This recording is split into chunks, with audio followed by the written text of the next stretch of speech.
शुरू अल्लाह के नाम से जो बड़ा मेहरबान निहायत रहम करने वाला है। अस्सलाम वालेकुम।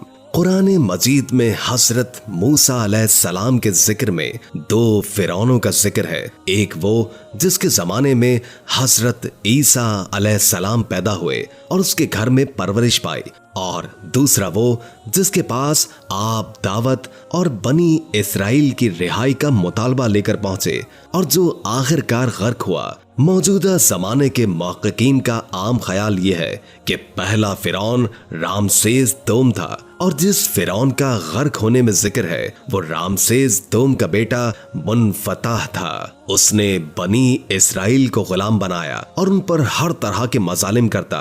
1491 कब्ल मसीह में जब फिरौन मिस्र ने मूसा और उनकी कौम का पीछा किया कि उन्हें खत्म कर दे, और अचानक मूसा अलैहिस्सलाम के आगे एक ऐसा मकाम आया कि आगे सिर्फ समंदर था और पीछे फिरौन का लश्कर, भागने का कोई रास्ता मौजूद न था। दोस्तों, उस वक्त अल्लाह ताला ने हजरत मूसा अलैहिस्सलाम को हुक्म दिया कि अपना असाए मुबारक को समंदर पर मारो। उन्होंने ऐसा ही किया और देखते ही देखते समंदर दो हिस्सों में बट गया और इतना लंबा रास्ता बन गया कि पूरी बनी इसराइल कौम अपने मालो असबाब समेत यहाँ से गुजर गई। और जब फिरौन मिस्र ने, जो कि खुद को खुदा कहता था, उसके लश्कर ने गुजरने की कोशिश की तो समंदर वापस आकर मिल गया जैसे पहले मौजूद था, और सारा का सारा लश्कर फिरौन समेत गर्क हो गया। इस तरह डूब कर मरने के बाद समंदर ने सिर्फ फिरौन की लाश को समंदर से बाहर फेंक दिया, जबकि बाकी लश्कर का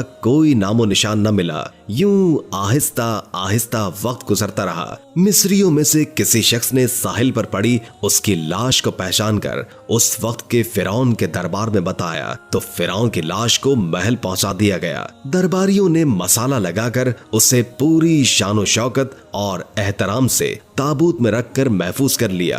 कमाल का इत्तेफाक है कि पूरी जमीन पर उस वक्त सिर्फ एक कौम आबाद थी जिसे मसाला लगाकर लाशों को महफूज करने का हुनर आता था। ऐसा लग रहा था कि इस कौम ने इसी दिन के लिए ही ये सब कुछ सीख रखा था। फिरौन मिस्र की लाश को मसाला लगाकर महफूज करने के अमल के दौरान उनसे गलती हो गई, और वो गलती ये थी कि फिरौन समंदर में डूबकर मरा था, और मरने के बाद कुछ अरसे तक पानी में रहने की वजह से उसके जिस्म पर समुद्री नमकियात की एक तह जम गई थी। सो मिस्रियों ने उसकी लाश पर नमकियात को इसी तरह रहने दिया और ऐसे ही मसाले लगा दिए। वक्त गुजरता गया, जमीन व आसमान ने बहुत सारे रद्द बदल देखे, जिसकी गर्द के नीचे सब कुछ दब गया। हत्ता कि फिरौनों की हनूद शुदा लाशें भी जमीनों की तह के अंदर छुप गई। उनके नाम सिर्फ किताबों और उनकी तामीरात और शानो शौकत लोगों के जहन के अंदर ही रह गए। इसके अलावा उनका बनाया गया सब कुछ खत्म हो गया।